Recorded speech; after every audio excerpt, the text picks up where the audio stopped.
Et si c'était ton entourage qui t'empêchait de devenir la femme que tu souhaites être?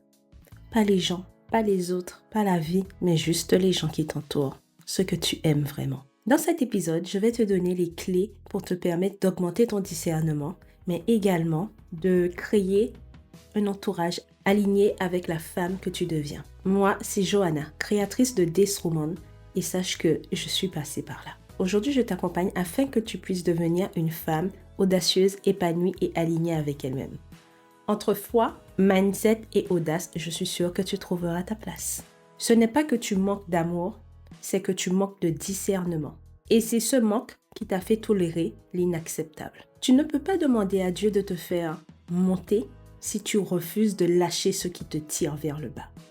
Dans la première partie, on a parlé de l'entourage toxique. Et si tu n'as pas vu cet épisode, fonce!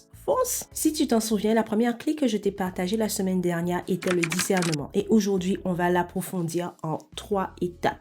Je te fais un petit rappel très court de ce qui est le discernement. Le discernement est la capacité à reconnaître ce qui est bon pour toi, ce qui te tire vers le haut et à dire non à ce qui te vide, qui te freine, qui te détourne de ton appel. Je vais te donner 3 conseils pour développer ton discernement. Le premier est, sois attentif aux fruits. Je développe. C'est à leurs fruits que vous les reconnaîtrez. Une personne peut avoir un bon discours, mais s'il te plaît, ne va pas trop vite dans les connexions. Prends le temps, prends du recul. Observe les fruits, c'est-à-dire ses comportements répétitifs, sa manière d'agir face au conflit, ce qu'elle sème autour d'elle, paix, chaos, critique, confusion, inspiration, amour, joie.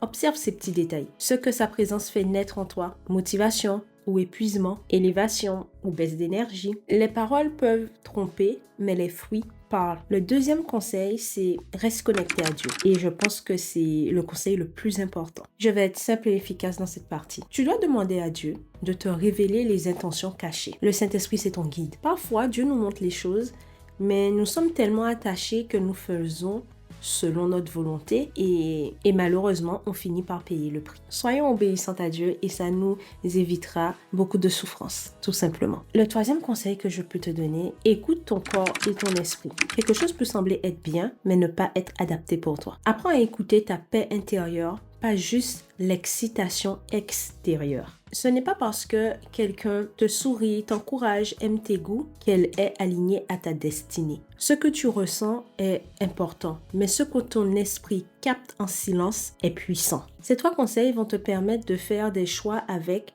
discernement. Maintenant que tu as capté l'importance du discernement, je vais t'amener plus loin. Parce que discerner, c'est bien, mais si tu ne vis pas avec intention, tu vis en réaction. Et une femme qui réagit constamment aux autres se perd. Tu l'auras compris, la deuxième clé que je vais te donner aujourd'hui est l'intention. Fréquente des gens qui te rappellent qui tu es, pas qui te détournent de ta destinée. Et sois également cette personne pour les autres, c'est très important. Je me tâte bien de faire une vidéo sur ce sujet.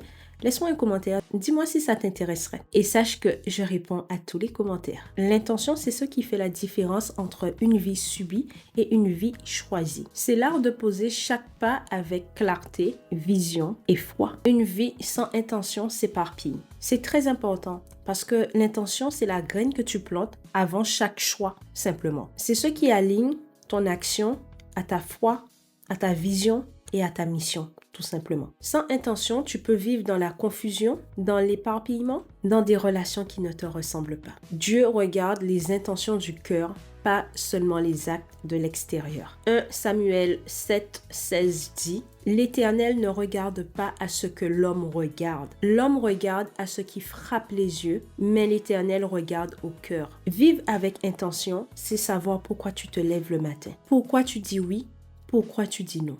Pourquoi tu choisis ce que tu regardes, ce que tu écoutes et surtout qui tu laisses t'entourer. Alors marche avec foi, mais marche également avec intention. Et laisse Dieu affermir tes pas, te protéger et t'amener exactement là où tu dois être. Maintenant que tu as compris l'importance du discernement et que tu as réaligné ton intention, il te reste une dernière clé et pas la moindre, c'est la protection. Et oui, tu peux être clair dans ton esprit, forte dans ton cœur, alignée. Mais si tu ne protèges pas ta mission, ton appel, ton cœur, ton énergie, tu t'exposes et tu finis par devenir ce que tu combats. Qu'est-ce que la protection dans ce contexte? Je vais t'expliquer. Ce n'est pas de la méfiance, ce n'est pas de l'insolence, c'est de la sagesse. Protéger, c'est poser des limites conscientes pour ne pas laisser n'importe quoi ou n'importe qui ou n'importe quelle atmosphère affecter ton cœur, ton identité, ta paix. Si tu ne te protèges pas, tu finiras par porter un cœur dur à force de trahison. Tu laisseras le doute, la jalousie, la comparaison s'installer. Tu laisseras les blessures des autres contaminer ta paix. Protéger ton cœur, c'est te garder pur dans un monde contaminé. Et si tu t'arrêtes un instant, tu regardes, tu te rendras compte que toutes les blessures que tu portes n'ont pas été causées par des inconnus. Certaines viennent d'un entourage mal filtré, tout simplement. Bon, place à ton challenge du jour. Tu vas prendre une feuille blanche ou ton bloc-notes, bien sûr. Tu sais à quel point j'aime les bloc-notes.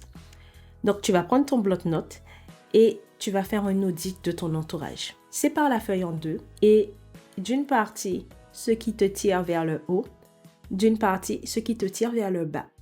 Et remplis cette liste. Sois honnête avec toi-même. Qui te tire vers le sommet et qui éteint ta lumière? Laisse-moi un commentaire.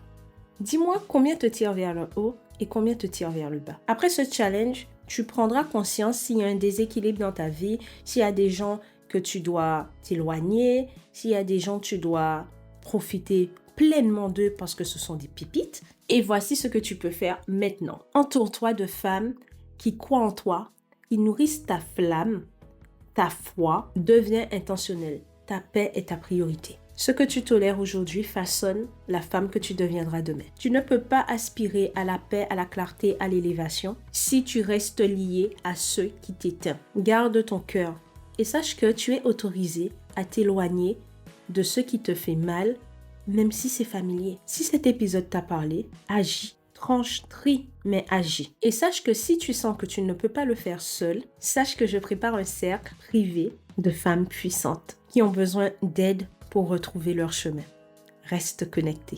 Et n'oublie pas, This Woman choisit la vie, elle protège son feu et ne laisse personne éteindre sa lumière. Et comme toujours, je te partage le verset de la fin. Proverbe 13:20. Celui qui fréquente le sage devient sage. Mais celui qui se plaît avec les insensés se trouve mal. Vraiment, je t'encourage à faire les bons choix dans ta vie afin de devenir la femme que tu es appelée à devenir. Partage cet épisode avec une femme qui a besoin d'entendre ces mots.